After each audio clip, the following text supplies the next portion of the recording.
Bonjour les élèves de la deuxième année baccalauréat, option Sciences Maths A et B. On y à chapitre 5, intitulé Mouvement d'une particule chargée dans un champ électrique uniforme.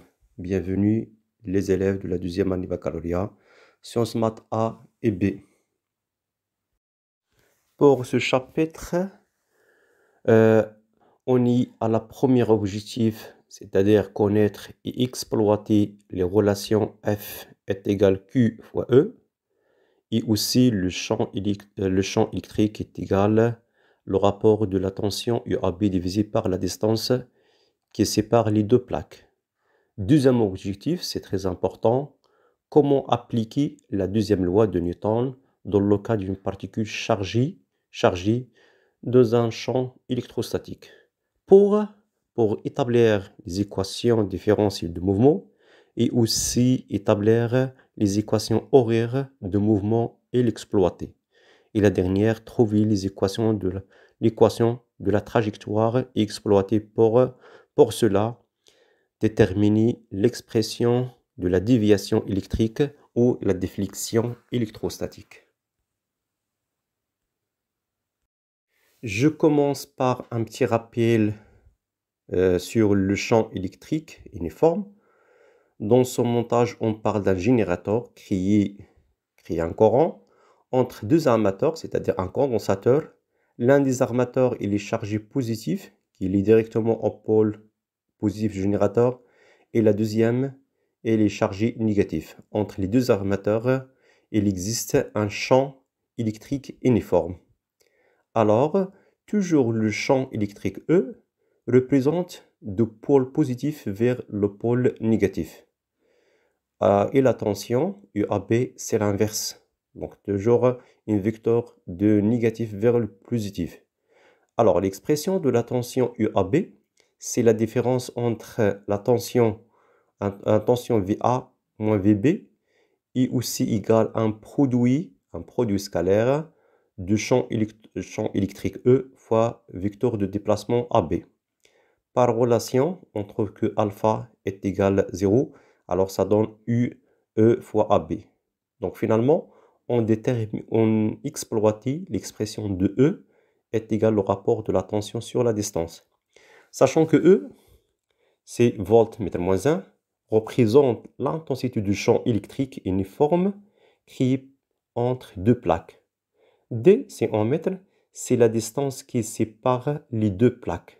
Alors faites attention, c'est la distance qui sépare les deux plaques. Ce n'est pas la longueur de chaque plaque.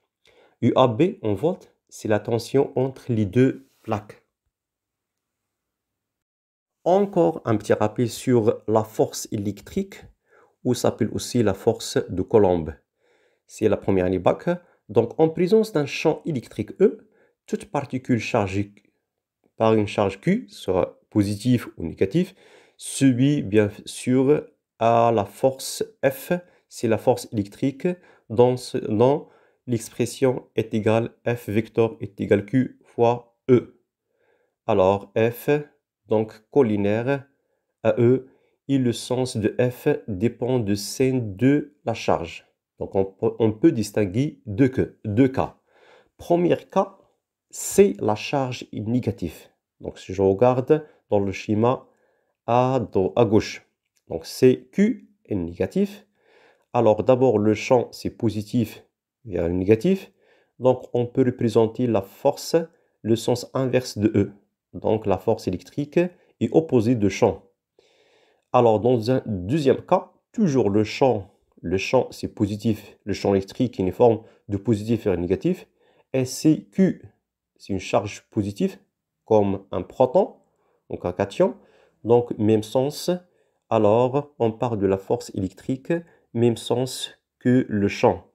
Un petit rappel sur la valeur de K, la valeur de E, c'est une constante K fois Q, la charge divisée par la distance. La distance, c'est un petit rappel sur la première année baccalauréat. On est maintenant à l'application de la deuxième année baccalauréat. On parle de mouvement d'une particule chargée dans un champ électrique uniforme. Alors on va étudier, d'après la deuxième loi de Newton, donc à l'instant initial, une particule de masse et de charge de masse m et de charge q pénètre en haut avec la vitesse v0 dans le champ électrique uniforme. Toujours pour étudier cette particule, je commence tout d'abord par déterminer le système étudié. Donc le système étudié entre les accolades, c'est la particule chargée, soit un proton ou électron, cation, des anions, etc.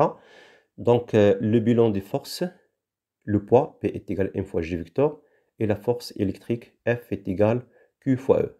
Alors faites attention, une petite remarque, on peut négliger le poids devant la force électrique si l'intensité de P est très inférieure à l'intensité de force électrostatique. C'est la condition vérifiée, donc on travaille avec une seule force. Si la condition n'est pas vérifiée, on prend en considération l'effet du poids. Alors, pour étudier, on distingue deux cas. Soit la vitesse V0 perpendiculaire au champ électrostatique ou V0 est parallèle au collinaire au champ électrostatique. Je commence par le premier cas comme un exemple. C'est V0 est perpendiculaire au champ électrostatique. Maintenant, considérons un électron, c'est la particule, qui pénètre à l'instant t égale 0 entre deux champs dans un champ d'un condensateur plane en haut avec la vitesse horizontale V0. Alors le schéma au-dessus représente les deux plaques. La première en haut c'est chargé positif A et la dernière et en bas B chargé négatif. Donc le champ, je le représente d'en haut vers le bas. Un repère au centre de la distance entre les deux plaques, OX, OY. Donc je peux représenter le champ de plus vers le moins. Donc, et la force, alors sachant que la charge négative, donc la force attire la particule vers l'armateur positif. Alors, en prenant l'exemple, un électron, donc sa charge est égale à moins E, et sa masse est égale à ME, dans un champ électrique d'intensité E est égale 10 à la puissance 4 volts mètre moins 1. Donc, d'après un ensemble de calculs, on peut déduire que l'intensité de P est très inférieure à l'intensité de F. Donc, on peut négliger le poids devant la force électrique. Alors, en appliquant la deuxième loi de Newton, la somme des forces extérieures est égale à MAG. Donc, une seule force, c'est la force électrostatique. Donc, F est égal à MAG. Je remplace F par son expression Q fois E est égal à M fois G. Encore, je peux déduire l'expression de l'accélération AG est égal à Q divisé par M fois E. Alors, d'autre côté, je peux déterminer les conditions initiales d'après la courbe. Donc, les conditions initiales à t égale 0, on constate que la particule fait un départ origine de repère, c'est-à-dire x0, y0, et sont égales, l'origine de repère égale 0 dans ce cas. La vitesse initiale, faites attention, il existe au sens de l'axe OX. Donc, V0 est égal Vx est égal V0. Par contre, Vy est égal à 0, aucun sens vers le haut. A, on détermine les équations horaires de mouvement. Alors, on a trouvé que AG est égal à Q divisé par M fois E. Donc, dans ce cas, on étudie la mobilité d'un électron. Donc, je peux remplacer Q par moins E. Donc, je trouve, première expression, AG est égal à moins E divisé par M fois E. Je fais la projection sur les deux axes AX, OX et OY. Donc, la projection de la relation 1. Donc, AX est égal à 0, car normalement, le champ E, il est perpendiculaire à l'axe OX. AY est égal le sens inverse. Donc, E, le champ électrostatique, c'est le sens inverse au Y. Donc, moins et plus un autre moins, ça donne AY est égal E fois M fois E. Par première intégrale, je trouve que Vx est égal V0. Donc, il existe la vitesse suivant Y. Et Vy est égal à E divisé par M fois E fois T plus Vy0. Et Vy0 est égal à 0 selon les conditions initiales. Deuxième intégrale, je trouve que X est égal à V0 fois T. Y de T est égal à E divisé par M fois E fois T carré plus les conditions initiales sont déjà égales à 0. Donc, je trouve que les équations horaires, c'est x de t est égal v0 fois t, y de t est égal e divisé par 2 fois m fois e fois t au carré.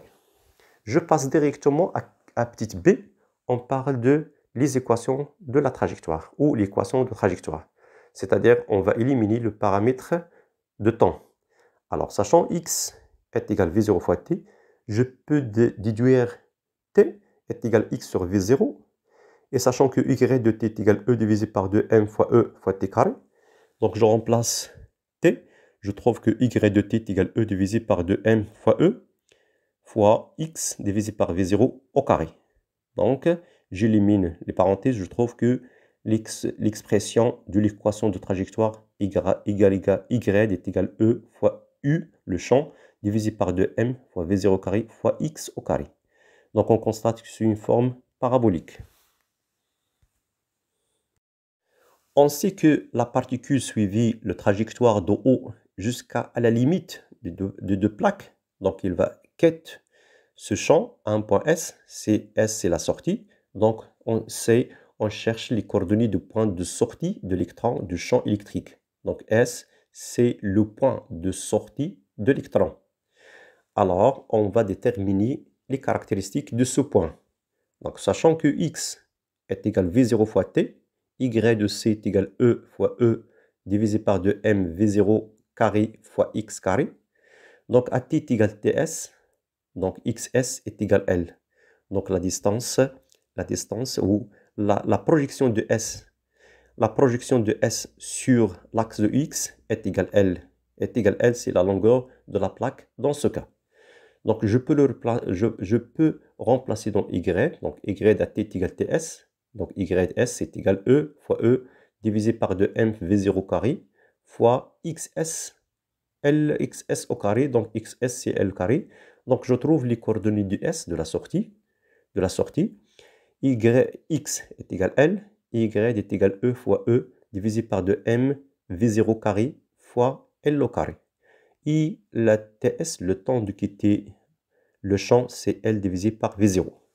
Je passe directement à déterminer l'expression de la vitesse de l'électron lorsqu'elle quitte le champ électrique. Alors, d'après le résultat précédent, donc Vx est égal à V0, et Vy est égal à E divisé par m fois E fois t.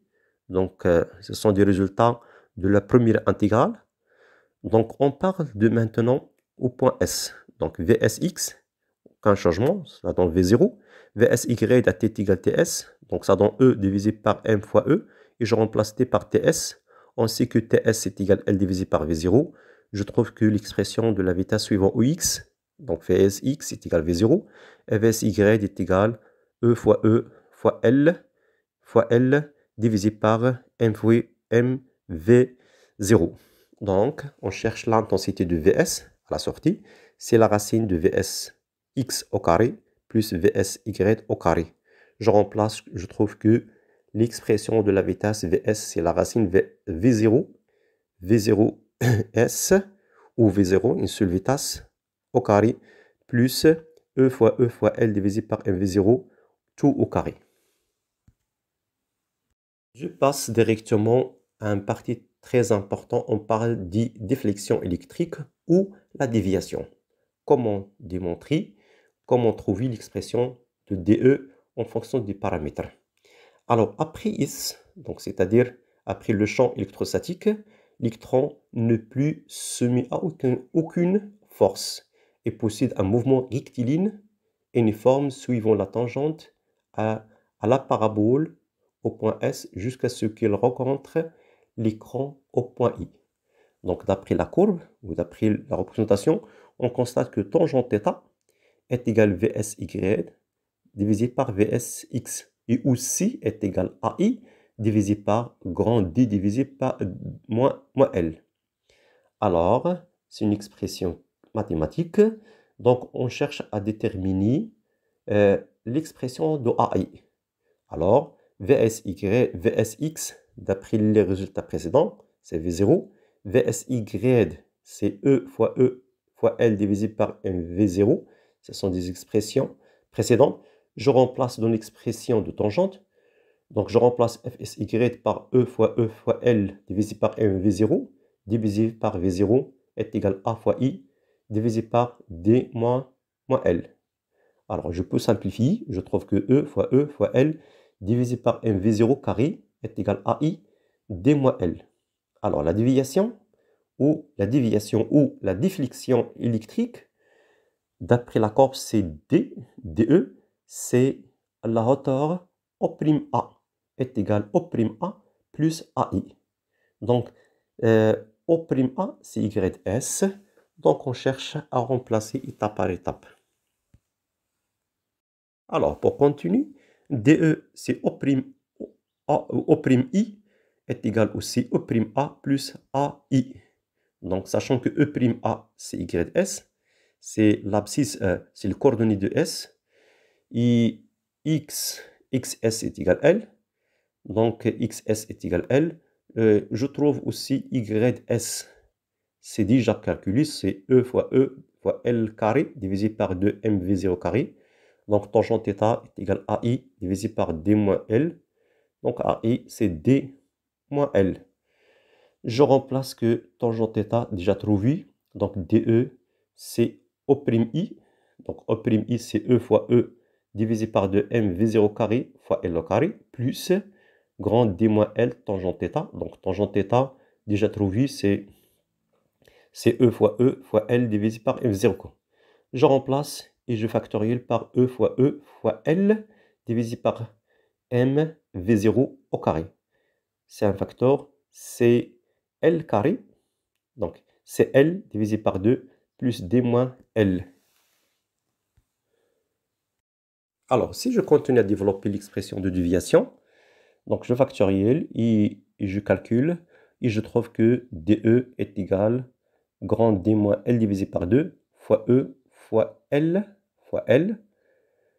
divisé par M dV0 fois E. Donc, je remplace le champ E par U divisé par D.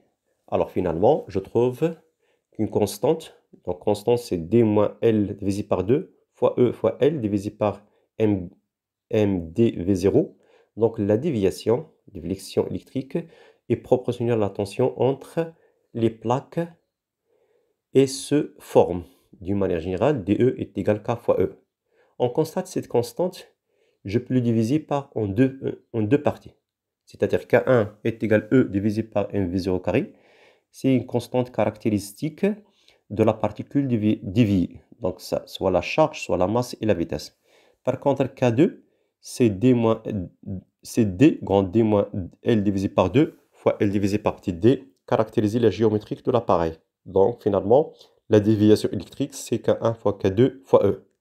Donc, une petite remarque, ce type de déviation électrique intervient dans de nombreux appareils, notamment les oscilloscopes. Maintenant, je passe directement au deuxième cas. Alors, c'est V0 et parallèle E.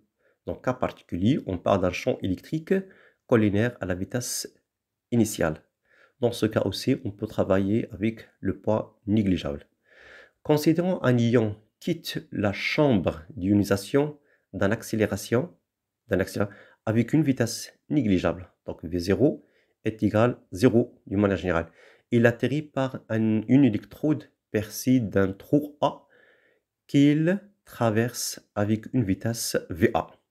Donc en prenant l'exemple de Al3+, donc sa charge est égale à 3E. La masse aluminium, il est connu, 4,49 fois 10 à la puissance moins 25 kg.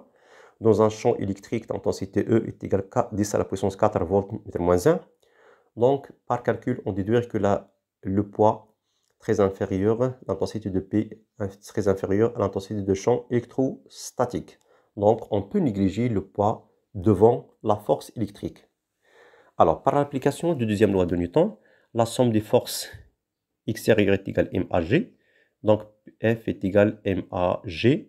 Je remplace F par Q fois E est égal M fois G. Finalement, AG est égal Q divisé par M fois E.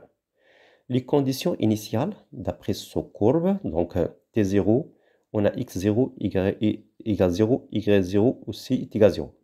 Et la vitesse, son vitesse initiale, c'est-à-dire Vx0 égale 0 et Vy0 Vy0 est égal à 0. Petit a, on cherche à déterminer les équations horaires de mouvement. Donc, on a AG est égal à Q divisé par M fois E. Donc, je remplace Q, on a la particule d'aluminium, donc c'est 3E. Donc, AG est égal à 3E divisé par M fois E. La projection de la relation 1, donc ça donne AX, donc même orientation. Donc, c'est la valeur positive, c'est égal à 3E divisé par M fois E. Perpendiculaire, donc le champ perpendiculaire à Y, donc égal à Y est égal à 0. Première intégrale, ça donne Vx est égal à 3 fois E divisé par M fois ET. Donc Vy est égal à 0, son vitesse initiale. Donc deuxième intégrale, x de t est égal à 3E divisé par 2M fois E fois t carré. Et aussi y est égal à 0 d'après les conditions initiales. Donc c'est l'équation. C'est l'équation, on parle des équations horaires. Et le quotient y est égal à 0, c'est l'équation de trajectoire. Petite b, par l'application du théorème de variation d'énergie cinétique, c'est-à-dire delta EC de O vers A, est égal à une seule force, le travail d'une seule force, c'est la force électrostatique. Donc ECA moins ECO est égal à un produit scalaire de F fois OA. Donc, étape par étape, je trouve que 1 demi MVA au carré est égal à 3 fois E fois D. Donc, on peut déduire l'expression de la vitesse de sortie au point A. Dernière, on peut étudier un autre cas. C'est par exemple V0 perpendiculaire E. C'est un cas particulier dans le cas d'un champ électrique perpendiculaire à la vitesse initiale. Donc, dans ce cas, on prend en considération l'effet du poids. Donc, une petite sphère S pesant de masse M, portant une charge positive Q et abandonnée sans vitesse initiale à l'instant t est égal à 0 au point M0. Les données, G est égal à 10, L, c'est la longueur de la plaque, est égal à 1 mètre. La distance qui sépare les deux plaques, c'est 4 cm. Alpha, c'est le rapport de la charge divisé par M. Et aussi, un petit rappel sur l'expression de E est égal à U0 divisé par D. Alors, l'étude cinématique, donc, c'est étudié, c'est la sphère. Le bilan des forces, le poids P est égal à M fois G. La force électrique, F est égal à Q fois E. On applique la deuxième loi de Newton. Donc, F plus P est égal à M à G. Je remplace F, c'est Q fois E, plus M fois G est égal à M fois G. Donc, on trouve finalement l'expression de AG est égal à Q divisé par M fois E, vecteur, plus G vecteur. D'après les conditions initiales, d'après la courbe, donc AT est égal à 0, on a X0 est égal à D divisé par 2. Y0 est égal à grand L. V0, sans vitesse initiale, c'est-à-dire Vx et Vy, ils sont égales à 0. C, j'ai besoin de déterminer les équations horaires de mouvement. Donc AG est égal à Q sur M fois E plus G. Je remplace Q, donc c'est alpha fois E. Donc AG est égal à alpha fois E divisé par M fois E plus G. C'est l'expression 1. Je passe directement à la projection de la relation 1. Donc AX est égal à donc AX est égal à alpha fois E divisé par M fois E. Car G perpendiculaire au X. Et AY est égal à moins G, c'est le sens inverse de J. Et E perpendiculaire au Y, donc ça s'annule.